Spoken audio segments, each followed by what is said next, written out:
Hello दोस्तों, कैसे हैं आप सब। तो दोस्तों आज की इस वीडियो के अंदर हम बात करेंगे लैंड पुलिंग पार्ट 12 के बारे में, और जहां पर हम डिस्कस करेंगे P2 जोन के बचे हुए सेक्टर्स के बारे में, और साथ के साथ मैं आपके साथ साझा करूंगा वो सारे मैप जो कि P2 जोन के अंदर आ रहे हैं। देन इसके बाद हमारी जो नेक्स्ट वीडियो है, हो सकता है वो जोन N पे या फिर जोन L पे हो, तो आप ज़्यादा से ज़्यादा इस वीडियो के अंदर कमेंट करें कि अगली वीडियो हमें कौन से जोन पे बनानी चाहिए। तो चलिए दोस्तों, स्टार्ट करते हैं अपनी लैंड पुलिंग की पार्ट 12 की वीडियो।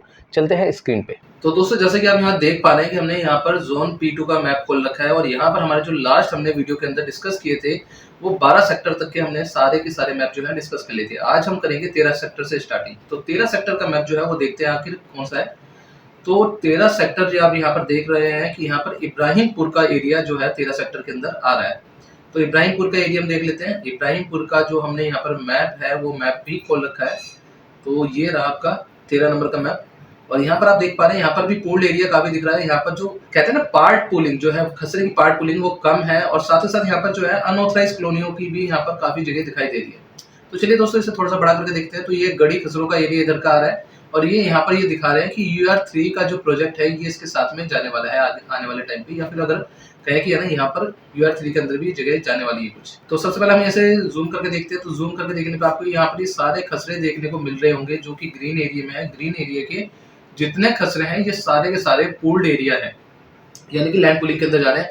अब कई लोगों ने मेरे से ये कहते हैं कि है ना आप लैंड पुलिंग का बता रहे हो, गवर्नमेंट अपनी मर्जी से थोड़ी ले लेती है, कि कैसे ये हो रहा है पुलिंग का। मैं दोस्तों एक चीज बताना चाहूंगा, देखो ये जो लैंड पुलिंग है ना ये DDA के द्वारा चलती आ रही है, काफी लंबे टाइम से ये प्रोजेक्ट चल रहा है। कई लोग पूछते हैं ये प्रोजेक्ट कब पूरा होगा, तो देखिए अभी है ना ये अंडर प्रोसेस है। हाँ, लेकिन ये है कि मास्टर प्लान 2041 को लेकर ये सारी तैयारी हो रही है, यानी कि मास्टर प्लान 2041 जो है उससे एग्जीक्यूट करने से पहले ये लैंड पुलिंग का काम और वहां पर जितनी बसावट है ये सारी चीज करने वाली है DDA। तो इसके बाद हम ये देखते हैं यहाँ पर ये जो कुछ एरिया हमारे पास पूल्ड एरिया दिखा रहा है, यानी कि पार्ट पूल्ड एरिया, जो कि ये पिंक एरिया आ रहा है, तो आपका पार्ट खसरा जो है पूल्ड के अंदर है। और इसके बाद नीचे आते हैं तो यहाँ पर आपको पहले भी बता चुके हैं, ये आप यहाँ पर ये देख पा रहे हैं कि ये एक लाइनिंग वाला पैटर्न है, यानी कि जो लाइनिंग पैटर्न है, क्योंकि यहाँ पर जो है ना बहुत सारे ऐसे अनऑथराइज तरीके से मकान बनाए गए या फिर कॉलोनियां हैं जो कि यहाँ पर दर्शा रहा है। साथ ही साथ यहाँ पर आप एक जाली नुमा पैटर्न देख पा रहे होंगे, ये ब्लैक कलर का। तो ये क्या है, ये गवर्नमेंट लैंड बता रखा है, यानी कि ग्राम सभा का लैंड बता रखा है। अब आने वाले टाइम पे DDA यहाँ पर क्या करता है अभी कोई आइडिया नहीं है, लेकिन अभी जो हाल फिलहाल में है वो आपको ग्रीन और ये जो आपकी लाइट पिंक एरिया है ये आपको देखने लायक है। देन इसके बाद आते हैं यहाँ पर एक ऑरेंज कलर का ये कुछ नया जो है यहाँ पर कोड जो है वो आया है। एक बार हम देख लेते हैं कि आखिर ये ऑरेंज कलर का कोड क्या दर्शा रहा है। ऑरेंज कलर का जो कोड है दोस्तों ये रीजनल प्लेस दिखा रहा है, यानी कि यहाँ पर कोई मंदिर मस्जिद गुरुद्वारा या कुछ हो सकता है, तो ये इस खसरे में ये दिखा रहा है। ठीक है, अब आप यहाँ पर देख पा रहे हैं तो ये खसरे के अंदर आपको सारी डिटेल्स यहाँ पर आपको मिल जाने वाली है। इब्राहिमपुर का सेंटर का एरिया आ रहा है। बाकी नीचे की तरफ आप आते हैं तो सलीमपुर माजरा बुराड़ी का एरिया है, और कुछ बुराड़ी का एरिया भी इसके अंदर यहाँ पर शामिल दिखा रहा है। तो दोस्तों ये मैप जो है वो आपको हमारी वीडियो के डिस्क्रिप्शन में मिल जाएगा, तो आप वहां से भी देख सकते हैं। अब चलते हैं अपने नेक्स्ट सेक्टर के मैप पर। अब यहाँ पर थोड़ा सा नीचे आते हैं तो यहाँ देखते हैं कि सेक्टर 14 का जो है यहाँ पर मैप दिखा रहा है, और ये सेक्टर 14 का ये एरिया ये आपको यहाँ पर इतना कॉर्नर पे एरिया दिख रहा होगा, ये सलीमपुर माजरा बुराड़ी का एरिया है। तो सलीमपुर माजरा बुराड़ी का जो मैप है DDA का वो भी हम खोल के देख लेते हैं। हमने यहाँ पर वो मैप खोल लिया है जो कि सेक्टर 14 है। तो ध्यान रखना सेक्टर और आपको है ना एरिया के नाम से जो है मैं आपको मैप बता रहा हूँ। फिर आप यहाँ पर देख पा रहे हैं यहाँ पर UR3 कॉर्नर पे आपको UR3 का जो है ये दिख रहा होगा साइन, यहाँ पर UR3 जा रहा है, 100 मीटर रोड है। ठीक है, इसके बाद यहाँ पर जो आपका इब्राहिमपुर का एरिया है वो सारा का सारा शो किया जा रहा है सेक्टर 13 के अंदर, और कुछ ये सलीमपुर माजरा बुराड़ी का एरिया सेंटर के अंदर दिखाई दे रहा है। तो इस एरिया के अंदर ये जो आपकी पुलिंग एरिया आ रहा है वो आप देख पा रहे हैं। यहाँ पर जितना भी ग्रीन जोन है ये सारा का सारा पुलिंग एरिया में ही आ रहा है, और ये यहाँ पर जो लाइट आपको ब्लू कलर का जो यहाँ पर छोटा सा एरिया दिख रहा है ना, ये जूम कर देता हूँ, ये जो एरिया दिख रहा है ये ड्रेनेज सिस्टम दिखाई दे रहा है, यानी कि यहाँ पर कोई नाला वगैरह ये सारी चीजें होंगी। और ये जो लाइट पिंक एरिया वो आपको पहले बता चुका हूँ कि पार्ट खसरा जाने वाला है यहाँ पर पुलिंग में, और ये आपका ग्राम सभा लैंड है।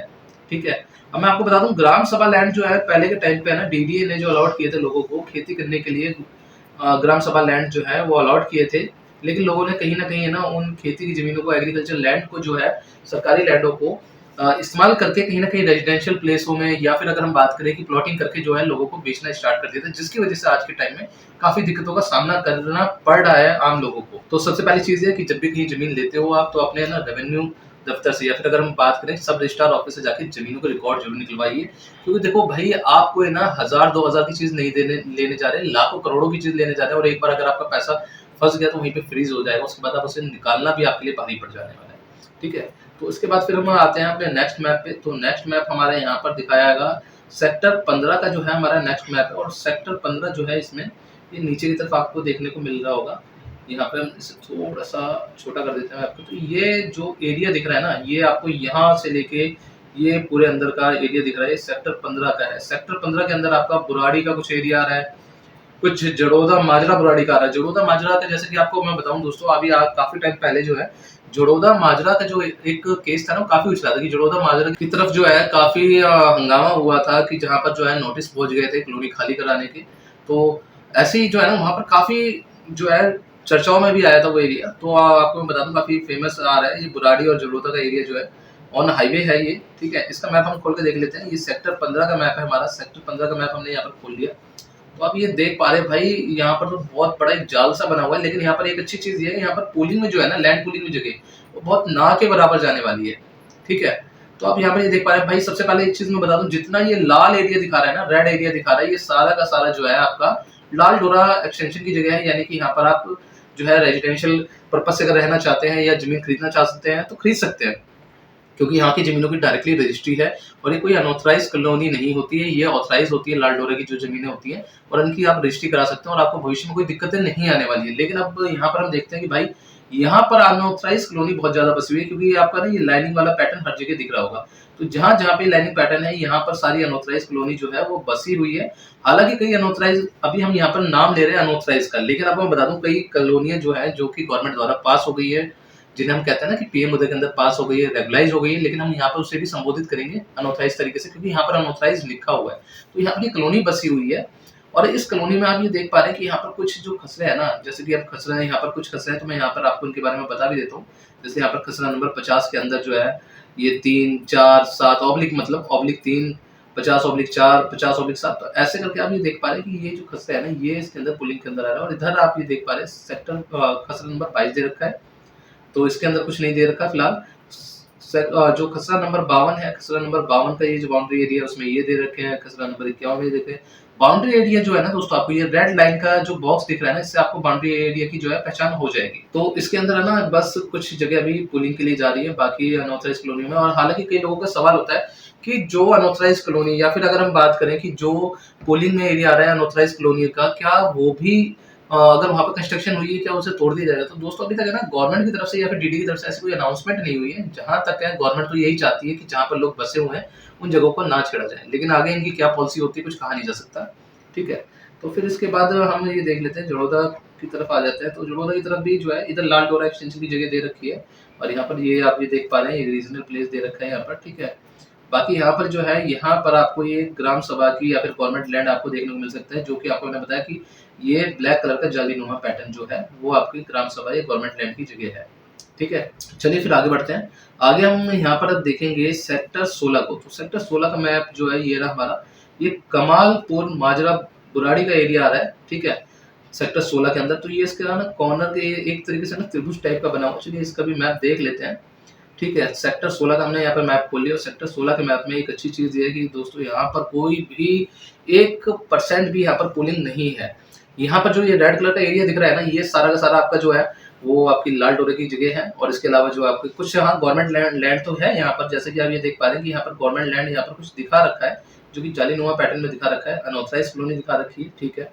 इसके अलावा यहाँ पर जो है ना, आपको जोहड़ दिखा रखा है। जोहड़ क्या है? जैसे कि आप पहले के टाइम में ना, एक लोकल लैंग्वेज में हम बात करें, जोड़ कहा जाता था, यानी कि एक ऐसी जगह जहाँ पर पानी का भराव होता था, या फिर कहते हैं ना कि वहाँ पर एक तालाब टाइप का होता था, लेकिन वो तालाब नहीं होता। तो ऐसे पानी जो भराव है उसे जोड़ कहते हैं। तो जोड़ की जो जगह है वो आपको ये दिख रही होगी, ये ब्लू कलर का जो एरिया है वो सारा का सारा पानी का भराव है यहाँ पर। तो भाई वो सेक्टर 16 का एरिया ना, जो वो सेफ है, कोई दिक्कत नहीं है, यहाँ पर कोई भी है ना लैंड पुलिंग का एरिया नहीं आ रहा है।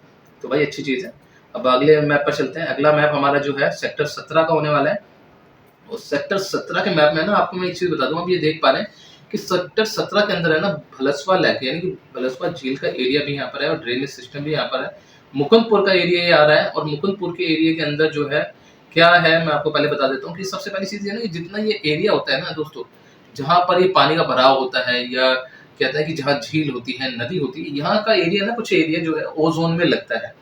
हालाँकि मैं आपको बता दूँ ओज़ोन में क्या होता है, ओज़ोन का वो एरिया होता है जो कि है ना हमेशा बाढ़ संभावित क्षेत्रों को दर्शाता है। यानी कि अगर है ना कल को भविष्य में बारिश हो जाती है, अचानक से पानी का बहाव बढ़ जाता है, तो उसके आस-पास के लोगों को जो है वो दिक्कतें हो सकती है। तो इस कंडीशन में ना कई जगह, हालाँकि हर जगह की बात नहीं कर रहा, लेकिन कई जगह जो है डीडीए जो है रजिस्ट्री नहीं करता है या फिर उस आस-पास के जो मकान होते हैं या गलियाँ होती है रजिस्ट्री के दायरे से बाहर हो जाती है। हालाँकि अभी हम उसकी बात नहीं करेंगे, उसकी बात हम बाद में करेंगे, बाद में हम ओज़ोन के ऊपर एक पूरी सेपरेट वीडियो बनाने वाले हैं।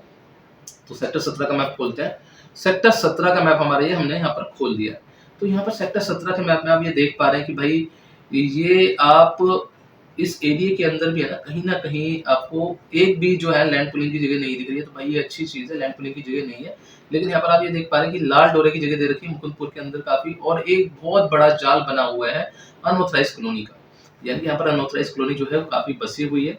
हालाँकि अनऑथराइज्ड कॉलोनियों को है ना पूरी दिल्ली के अंदर रेगुलाइज़ किया जा रहा है, और अगर आप किसी अनऑथराइज्ड कॉलोनी में रह रहे हैं और आपकी अभी तक रजिस्ट्री नहीं है, जीपीए है, तो जीपीए के थ्रू आप अपनी रजिस्ट्री करा सकते हैं। कैसे करा सकते हैं? आपको पीएम उदय में अप्लाई करना होगा। पीएम उदय में कैसे अप्लाई करना है, कैसे आप रजिस्ट्री करा सकते हैं, पूरा प्रोसेस जो है हमने एक प्लेलिस्ट के अंदर बना रखा है, जो कि आपको यहाँ पर आई बटन पे देखने को मिल रही होगी। तो आप इस पे क्लिक करके पूरा प्रोसेस फॉलो करके अपनी कच्ची ज़मीनों की पक्की रजिस्ट्री करा सकते हैं और आप अपनी ज़मीन को जो है एक रजिस्ट्री का दर्जा दे सकते हैं। तो उसके बाद हम ये देख पाते हैं, जैसे आपको मैंने बताया कि भाई ये जालीनुमा पोर्ट पैटर्न जो है ये गवर्नमेंट लैंड या फिर कहते हैं गवर्नमेंट लैंड, ये ग्राम सभा की जगह। अब यहाँ पर एक देखने वाली चीज़ ये है कि भाई यहाँ पर हम है ना एक बार इसका मैप देखते हैं। ये देखो, यहाँ पर ये इधर दिखा रखा है, ये गवर्नमेंट लैंड है, इधर आपको बिलसवा की झील दिख रही है, और सेम टू सेम यहाँ पर इन्होंने क्या करा है, ये गवर्नमेंट लैंड दिखा रखा है, और ये जो खसरे हैं ना ये सारी बिलसवा की झील के अंदर है। कई बार ऐसा भी देखा गया है कि जैसे कि कुछ एरिया जो है झील के अंदर आ रहा है और उधर का पानी का बहाव कम हुआ है या फिर पानी का लेवल कम हुआ, लोगों ने वहाँ पर थोड़ी सी बढ़त करा दी है। तालाब ऐसा एरिया है कि तालाब का पानी कम हुआ, थोड़ा सा बढ़त करा के लोगों ने वहाँ पर प्लॉटिंग करके बेच दी है। तो दोस्तों ऐसी जगह से बचे, क्योंकि ऐसी जगह की ना तो रजिस्ट्री होती है, और भविष्य में आपको मैं बता दूं आज के टाइम में दिल्ली के अंदर जितने भी सोर्सेज मर चुके थे, यानी कि जितने भी तालाब, नदियाँ, नहरें मर चुकी थी, उन्हें पुनर्जीवित करने का कार्य जो है शुरू हो चुका है। तो ऐसे में अगर आपकी कोई ऐसी जगह है तो हो सकता है भविष्य में आपका पैसा वहाँ पर डूब भी सकता है। ठीक है? तो चलिए अब इसके बाद हमारा जो इस P2 ज़ोन का लास्ट मैप है उसे डिस्कस कर लेते हैं। तो जो लास्ट सेक्टर है P2 ज़ोन का वो हमारा सेक्टर 18 का एरिया आ रहा है, और सेक्टर 18 के एरिया के अंदर जो है आपको मैं बता दूँ कि यहाँ पर आपको काफ़ी जगह देखने को मिलेगी, जो कि है समयपुर की है। समयपुर, आपने बादली का नाम सुना ही होगा। समयपुर इधर दे रखा है, नीचे बादली का एरिया दे रखा है, और भलसवा जहांगीरपुरी का भी इसके अंदर एरिया काफ़ी हद तक आ रहा है। ठीक है? इसके बाद हम अपने नेक्स्ट ज़ोन के ऊपर वीडियो बनाएँगे, तो आपको कमेंट में बताना है कि नेक्स्ट ज़ोन कौन-सा हम लें, ज़ोन एन लें या फिर ज़ोन एल लें। तो आपको कमेंट करनी है, ठीक है? तो अब यहाँ पर हम खोल लेते हैं। भाई इस एरिया के अंदर भी जो है लैंड पूलिंग की जगह नहीं दिखा रखी है, बहुत अच्छी चीज़ है। लेकिन यहाँ पर है ना, अब भी आपको मैं बता दूँ, इस एरिया के अंदर जो है गवर्नमेंट लैंड बहुत ज़्यादा दिखा रखा है। गवर्नमेंट लैंड की भरमार है यहाँ पर, ग्राम सभा लैंड की, ठीक है? और यहाँ पर जो है अनऑथराइज्ड कॉलोनियों की भी काफ़ी भरमार है। तो फिलहाल के लिए तो कहेंगे कि सेक्टर 18 का जो एरिया है वो लैंड पूलिंग से बिल्कुल सेफ है। तो दोस्तों यहाँ पर हमारी लैंड पूलिंग की वीडियो P2 ज़ोन की समाप्त होती है। और दोस्तों आपको हमारी अगर ये वीडियो पसंद आई है और आपको लगता है दूसरों के लिए हेल्पफुल है, तो इसे ज़्यादा से ज़्यादा शेयर करें, ज़्यादा से ज़्यादा लाइक करें, और चैनल पे नए हैं तो चैनल को सब्सक्राइब करके बेल आइकन प्रेस कर दीजिए, क्योंकि ऐसी जानकारी भरी वीडियो हम लाते हैं आपके लिए सबसे पहले।